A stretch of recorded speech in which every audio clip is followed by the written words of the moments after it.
This video is an introduction to the third phase of the LIFE methodology, the field test. The LIFE methodology for agile co-creation of robotic solutions for older adults consists of 4 phases: listen, innovate, field test, evaluate. The field test, explained in this video, contains the agile pre-experiment and the checkpoint maturity check. The field test is the agile pre-experiment. The aim is to test the functionality and the end-user perception of the robotic solution in a real-life setting. We call this a pre-experiment because there will be a larger experimentation in the final phase of the LIFE methodology, and we call it agile because this field test setting gives the opportunity to make further optimizations to the robot solutions. It's not development anymore, that is done in the innovate phase, but the field test is meant to further optimize the robotic solution based on the feedback of the users that have been collected by more intensive use for a longer time in a real-life setting. Another advantage of this pre-experiment is that data can be gathered for the artificial intelligence in the robot, so for the machine learning, and that further improves the robot to make it market ready.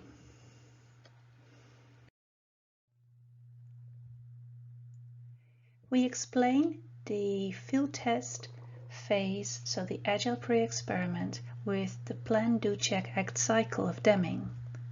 Plan, do, check, and act. In the ideal situation, you would go through this cycle only once and then move on to the next phase.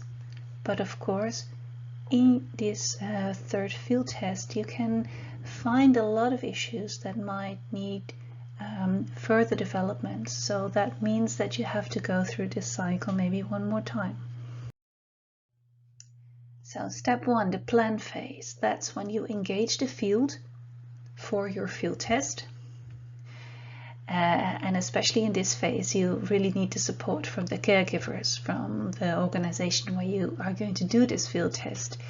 And those people need to get full support from their management to be involved in this testing, because it will also take them some time. So make sure they are engaged. And from the previous phases of your project, you obviously know who is very enthusiastic and who also wants to be on board of this field test. Then the second activity in the plan step is, of course, to design your field test. So what is the research question you want to answer? Usually you have several ones. You want to know how the robot technically performs. If it's used in a real-life setting, you want to know what the end user's experiences are. You want to get some insights in outcomes you're interested in, those kind of things. Well, of course, you have to figure out what would be the best data collection tool for that and the best method. We recommend that you use a combination of tools, combination of methods. So you use objective data from logs of the robots about actual use and about maybe technical issues, but also interviews, observations, and there are some aspects that you can very well use a questionnaire for example, usability. The third activity in the plan phase is to define and recruit the users. So who do you want to involve in this field test? And select the target group carefully. This field test is done with a larger group than was involved in the innovate phase. And so that means that you have to recruit new people also, and they do not have the experience of all these co-design sessions. So make sure they get enough time to think about whether or not they want to be involved in this field test, because getting a robot installed in your home can be quite frightening. And people might have the idea that they do not have enough technical expertise to work with those technologies. So really the recruitment phase is a very delicate phase here, to make people enthusiastic and also to reassure them that this is really a test and that you are open to any feedback, and that if somebody doesn't want to be involved anymore, that they can easily leave the experimentation without any consequence. Those kind of things are very important during recruitment. So do this in advance, not too long before the actual field test, because things can change. People might withdraw their attention, or their health status might have changed if you ask them months before. But make sure that you ask them in time and have somebody on the reserve list, because you will probably have also dropouts. So from the plan step, we now go to the do, which is the actual experiment, and that starts for everyone also with training the user, and also making sure that everybody who can be asked in case of a technical issue or usability issue knows what to do. So really train the users how to use the robot and troubleshoot problems. Second is the conduction of the pre-experiment. And as said, during a pre-experiment, there is frequent interaction. There has to be frequent interaction between the technical experts, the ones who have developed the robot, and the facilities where the robot is used in the field test. So that can be the homes, and that can be a care facility, like a rehabilitation ward. In our experience, individual training of older adults works much better than group training, because people get individual attention and they can ask any questions, especially if you do it in their own homes where they feel comfortable. That is the best place actually to train them in using it. For the data collection, you really need researchers with experience in qualitative data collection and also who have experience with doing research in an older population. During the field test, it's important that at least several times a week researchers are on site to mitigate any issue, to motivate the elders and the staff to solve problems, everything. So this is really sort of a co-production of the technical people, the non-technical researchers, and the care facilities that are involved in the field test. If you are in the lucky situation that you have several robots that can be used for the field test, leave then one in the lab, because if there are technical issues, if some things have to be improved and tested, then you do not have to take away the robot from the test facility and the test setting, and you can continue working and optimizing in the lab with that single robot that you leave behind.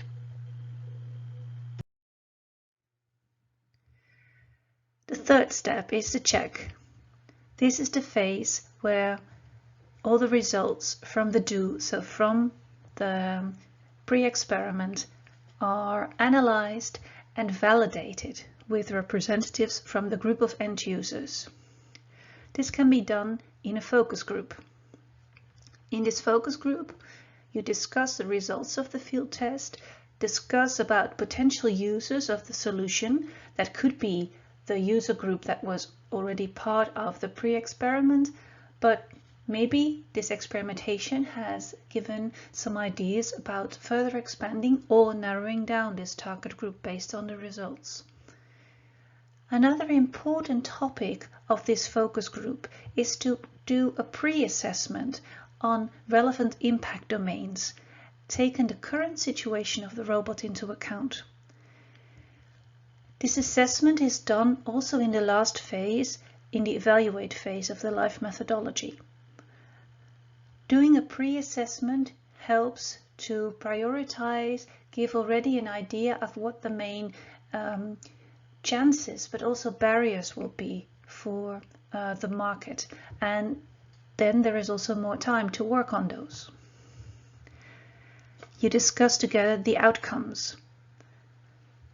What outcomes can be achieved using the robotic solution, and if those outcomes are not visible in the pre-experimentation, what is needed, what kind of improvements are needed to make that happen in large scale. The user perception. What do we currently know about the user acceptance of this technology? How can it be further improved? Technical aspects. So how can the robot be technically even better than it was during the pre-experiment? Economic aspects. Do we already have an idea of what would be the business model? Who is going to pay for this robot once it is market ready? Organizational aspects. How should this robot be embedded in care processes, in social care, or for whatever purpose the robot is intended? Who do you need also to make that happen? And last, social, cultural, ethical and legal aspects. What are the things you already have to consider? What are the concerns that people have? And what might be also action points, for example, regarding privacy issues or other legal arrangements that you have to make for the robot to be ready for the market. Then the fourth step is act. So that is really to make sure that you do something with all the things that have been collected in and analyzed in the check phase. So make sure that all recommendations are documented and that you make an action list on everything that you have to do. And based on that, it is either further optimization of your robot or maybe back to the innovate phase for some of the aspects of the robot. And that really depends on how well this field test is going. And that again might depend on were you ready for doing this field test in the first place.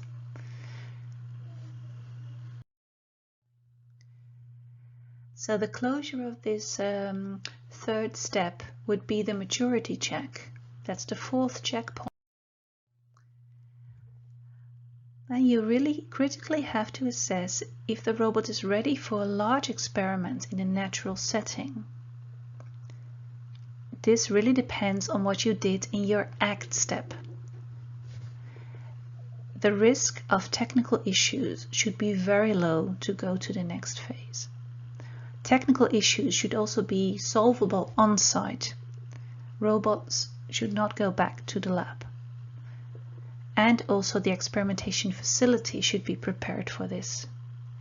Those are important checkpoints to check the maturity of the robot, the maturity also of your project and of the knowledge that you've gained. And a positive answer to those questions means that you can go to the next phase. To sum up, the field test is the agile pre-experiment where the robot solutions are tested in a real context by a larger group of end users. Data is gathered to further develop the artificial intelligence algorithms in the robot. And the robot is maturing through optimizations as we learn from the experience of the user, because there is during this pre-experiment interaction between the technology experts and the user. The phase can be ended if the maturity check turns out positive.